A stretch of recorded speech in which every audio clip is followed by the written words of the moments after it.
नमस्कार. मी राहुल कुलकर्णी. ज्या दिवशी सातारा जिल्हा परिषद अध्यक्ष पदावरून रणकंदन झालं, ज्या दिवशी साताऱ्याच्या पालकमंत्र्यांनाच तिथल्याच पोलिसांनी धक्काबुक्की केली, ज्याची त्यांनीच सगळ्या माध्यमांच्या माध्यमातून जगाला माहिती दिली, त्या दिवशी आमचे एक जुने सहकारी हे श्री एकनाथ शिंदे यांच्याशी बोलले आणि त्यांनी माझ्या लाईव्ह मध्ये सांगितलं की भारतीय जनता पार्टीनं जे काही केलंय त्याच्याबद्दल ते अस्वस्थ होते आणि ते म्हणाले की काय चाललंय हे लोकशाहीमध्ये, असं काही बरोबर नाहीये. ज्या पद्धतीनं भारतीय जनता पार्टीनं राष्ट्रवादी काँग्रेस आणि शिवसेनेच्या सदस्यांना मतदान करण्यापासून रोखलं आणि मग नंतरचा सगळा संघर्ष त्याच्यात तो थेट विधानसभेत गेला. विधान परिषदेमध्ये आपल्याच सभापती उपसभापती आहेत याचा अंदाज घेऊन एकनाथ शिंदेच्या वतीने एक चांगला डाव आखण्यात आला आणि आता ज्यांचीच साताऱ्यावरून थेट सांगलीला बदली झाली ते श्री तुषार दोशी यांचं निलंबन झालं. निलंबन झाल्यानंतरचा पुढचा इतिहास तर महाराष्ट्राला माहिती आहे की मग त्याच्यावरती श्री देवेंद्र फडणवीस म्हणाले की ते काही ब्रह्मवाक्य नाही. आणि आज त्याच साताऱ्यामध्ये भारतीय जनता पार्टीनं केलेल्या ह्या कृतीचा राजकीय निषेध म्हणून श्री एकनाथ शिंदे यांनी सभा घेतली आणि तिथे माझे सहकारी सांगत होते की 2-3 अतिशय आक्रमक पद्धतीच्या भाषा आणि देहबोली पाहायला मिळाली. एक, मैं किसी को छेडता नहीं लेकिन कोई मेरे रास्ते आया तो उसको छोडता नहीं. आणि मी बाळासाहेबांचा शिवसैनिक आहे. मला श्री एकनाथ शिंदे यांच्याकडे बघितल्यानंतर एका गोष्टीची बिलकुल जाणीव होते आणि नंतर मग श्री देवेंद्र फडणवीस भाजप आणि एकनाथ शिंदे यांची शिवसेना हा संघर्ष कसा अपरिहार्य आहे, जे मी ह्याही पूर्वी काही वेळेला सांगितलंय, आणि तो भविष्यात अधिक कसा वाढू शकतो त्याचं विश्लेषण आपण करू. सो एकनाथ शिंदे यांच्या व्यक्तिमत्वातले काही धागे, एकतर देण्याचे दानत असलेला नेता, प्रशासनामध्ये नॉर्मल जे नियम असतात त्या नियमापेक्षा पुढे जाऊन करण्याची त्यांची कृती आहे ती बऱ्याच वेळेला अशी असते की नंतर असं लक्षात येतं की काही कृती त्यांनी टाळायला पाहिजे. त्यांच्या जवळ असणारे काही लोक सांगतात की एकनाथ शिंदे हे पोटातलं पाणी डळू देत नाही, पण तरी सुद्धा एकनाथ शिंदे यांच्यामध्ये ते भावनिक आहेत असं मला जाणवतं. आणि त्यामुळं असा जेव्हा भावनिक नेता आपल्याला सतत डावललं जातं आणि भाजपनं त्यांना ठरवून, अर्थात ती स्पर्धा आहे एकनाथ शिंदे आणि देवेंद्र फडणवीस यांच्यामध्ये, असं देवेंद्र फडणवीस यांना वाटू शकतं की ते जेव्हा उपमुख्यमंत्री होते त्यावेळेला त्यांची जी सार्वत्रिक बदनामी झाली त्याच्या मागं शिवसेनेतला कुठला गट विजवी एकनाथ शिंदे होते का? एकनाथ शिंदे यांना पुन्हा मुख्यमंत्री व्हायचंय ती त्यांची मनीषा लपून राहिलेली नाही आहे. मधल्या काळामध्ये हे जे 6 उद्धव ठाकरे यांच्या गटाचे शिवसैनिक खासदार हे एकनाथ शिंदे यांच्या शिवसेनेमध्ये यायला एका पायावरती तयार आहेत. त्याचबरोबर एनसीपी एसपी मधले काही खासदार यायला तयार आहेत. तर त्यांना पक्षप्रवेश रोखण्यामागे सुद्धा देवेंद्र फडणवीस म्हणजेच भाजपची खेळी होती असं म्हणतात.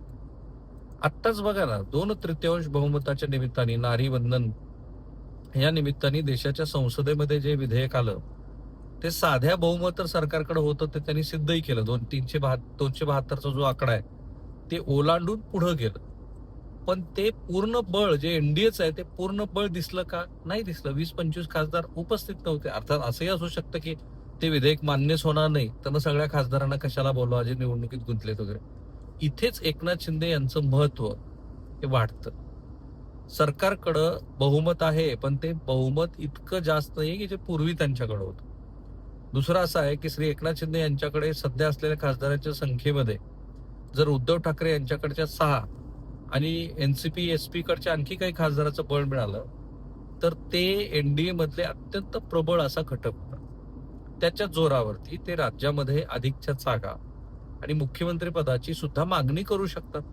आता ही जी स्पर्धा आहे श्री देवेंद्र फडणवीस यांना ती स्पर्धा कशी चालेल? आणि म्हणून दिसतं आहे की आपलाच मित्रपक्ष असून सुद्धा एकनाथ शिंदे यांचं भाजपनं खच्चीकरण सुरू केलं आहे. आणि त्याची सुरुवात श्री अमित शहा हे जेव्हा मुंबईमध्ये आले होते आणि त्यांनी 3 पक्षाची कुबडी आम्हाला नको असं भाष्य केलं तेव्हापासून सुरू झाली. मध्ये एक मोठा अंक घडला आणि ते खरं तर भाजपच्या स्थानिक नेतृत्वाला आवडणारं नव्हतंच मुळी. जेव्हा जेव्हा अशी कुठलीही बाब येते तेव्हा तेव्हा एकनाथ शिंदे हे दिल्लीला जातात आणि तिथे पक्ष नेतृत्वांना या महाराष्ट्रातल्या राजकारणाबद्दल ब्रीफ करतात. आणि ती बहुतांश वेळेला नाराजी असते, जे अंबरनाथमध्ये झालं, जे कल्याणमध्ये घडलं आणि त्याच्यानंतर वरून काही संदेश दिले गेले. इनफॅक्ट मुंबई महानगरपालिकेमध्ये सुद्धा एकनाथ शिंदे यांच्या शिवसेनेला घेण्यावरून दीर्घकाळ चिरवण सुरू होतं. ती पण ठरवून केलेली रणनीती होती आणि शेवटी मुंबई वगळता कुठेही शिवसेनेसोबत युती झाली नाही. परिणाम, महाराष्ट्रामध्ये सर्वाधिक जागा महापालिकेच्या ह्या भाजपनं जिंकल्या आणि त्याच्या खालोखाल एकनाथ शिंदे यांनी जिंकण्याची किमया केली असली तरी सुद्धा त्यांच्या ताब्यात महानगरपालिका येणार नाहीत अशी व्यवस्था झाली. तेच जिल्हा परिषदला झालं. जिल्हा परिषदला छत्रपती संभाजीनगरमध्ये ते भाजप बरोबर युतीत गेले असते तर सत्तेत राहिले असते. साताऱ्यामधलं महाभारत तर आपण बघतोच आहोत. असं दिसतं आहे की भारतीय जनता पार्टीचा प्रिन्सिपल पॉलिटिकल अपोनंट हा राष्ट्रवादी काँग्रेसचा शरद पवार गट नसून किंवा श्री उद्धव ठाकरे नसून ते श्री एकनाथ शिंदे आहेत. कारण ती आता स्पर्धा आहे आणि म्हणूनच आपण बघतोय की श्री उद्धव ठाकरे, श्री आदित्य ठाकरे यांच्याबद्दलचा फडणवीसांचा जो काही ममत्व म्हणणार नाही पण एक मैत्रभाव तर जरूर दिसतोय. आणि म्हणून तो जो बॅलन्सिंग ऍक्ट, पुन्हा तेच राजकारण आहे, बॅलन्सिंग ऍक्ट सुरू आहे. त्या बॅलन्सिंग ऍक्ट मध्ये एकाच वेळेला उद्धव ठाकरे, कारण उद्धव ठाकरे हे जर विधान परिषदेला आमदारकीसाठी उमेदवार राहिले तर आम्ही त्यांना बिनशर्त पाठिंबा देऊ, अशा पद्धतीची मेसेजिंग आणि संदेश दिले जात आहेत. कशासाठी? कारण ते विधान परिषदेमध्ये येणं हे भाजपला बॅलन्सिंग ऍक्टसाठी गरजेचं आहे आणि त्या बॅलन्सिंग ऍक्टमुळेच एकीकडे एकनाथ शिंदे यांना रोखण्याचा प्रयत्न, दुसरीकडे उद्धव ठाकरे यांना बॅलन्स करण्याचा प्रयत्न. याच्यातनं असं दिसतं आहे की एकनाथ शिंदे यांची शिवसेना आणि भाजप हा जो संघर्ष आहे तो अपरिहार्य आहे. कारण किती काळ एकनाथ शिंदे हे सहन करू शकतील, ज्याचा मी उल्लेख केला होता की आमच्या एका सहकार्यानं लाईव्ह टेलिकास्टमध्ये सांगितलं की त्यांनी काही वेळापूर्वीच एकनाथ शिंदे यांच्याशी संभाषण केलं आणि ते दुःखी होते, व्यथित होते वगैरे. तर ते दुःखी आणि व्यथित असणं हे दीर्घकाळ ते सहन करतील असं मला वाटत नाही. फक्त सध्याच्या स्थितीमध्ये आकडेच असे आहेत आणि भाजपसारखा एक मोठा राजकीय प्रतिस्पर्धी पक्ष समोर आहे. अर्थात राजकारणामध्ये सदा सर्व काळ सगळ्यांचाच उदय असेल असं नाही, पण भाजप शक्यतो चुका करत नाही. भाजप अशा पद्धतीचं राजकारण करतो की विरोधी पक्षांना फारशी संधी मिळणार नाही. आणि पुन्हा देवेंद्र फडणवीस हे तर राजकीय दृष्ट्या चाणाक्ष आहेतच. त्यामुळं हा जो संघर्ष आहे हा त्याच टिपेला आपल्याला जायला पाहायला मिळेल की प्रत्यक्षात जो राजकीय प्रतिस्पर्धी भाव असतो तेव्हा की जेव्हा भाजपचा डाऊनफॉल आहे किंवा भाजप अडचणीत आलेला आहे.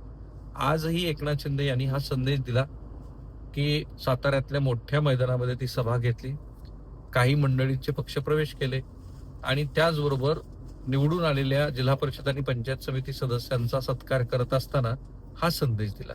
हा संदेश देणं कार्यकर्त्यांच्या दृष्टीनं महत्वाचं होतं. कारण त्यांच्या पक्षाच्या नेत्याला की जे पालकमंत्री आहेत त्यांना धक्काबुक्की आणि मारहाण झाली आहे. त्यामुळे पालकमंत्र्याला मारहाण होण्याची आणि धक्काबुक्की होण्याची महाराष्ट्राच्या इतिहासात कितीही पोलिसांकडनं पहिलीच वेळ आहे. अशा वेळेला जर त्यांनी साताऱ्यामध्ये जाऊन योग्य तो संदेश आम्ही तुमच्या पाठीशी आहोत असा दिला नसता, भाजपासाठी टोकदार शब्द वापरले नसते, तर कार्यकर्ते आणि मंत्र्याचं सुद्धा मनोबल खच्चीकरण झालं असतं. असे कितीतरी प्रसंग भविष्यामध्ये येऊ शकतात असं मला दिसतं आहे. I could sense it. आणि त्याच्यातनंच महाराष्ट्राच्या राजकारणामध्ये आणखीन एखादा नवा प्रयोग, नवा अंक हा पाहायला मिळेल की काय, ते आपल्याला बघायचंय 2029च्या आधी. सो महाराष्ट्राचं राजकारण कधीही स्थिर असत नाही. 2019ला श्री उद्धव ठाकरे यांनी केलेल्या प्रयोगानंतर त्या राजकारणामध्ये तर महिन्यागणिक काहीतरी भर पडत चाललेली आहे आणि ती भर पडत चालली असल्यामुळं महाराष्ट्राच्या राजकारणातला जो अस्थिरपणा आहे तो आपल्याला खूप बारकाईनं टिपावा लागतो, जो आम्ही टिपलाय. सो थांबूया आपण इथे. Good night. हे चॅनल सबस्क्राईब करा, बेल आयकॉन दाबा. जगभरातल्या प्रेक्षकांना सांगा की इथे तुम्हाला नीटनेटकं कोणाचंही बाजू न घेणारं असं विश्लेषण पाहायला मिळेल. थँक्यू.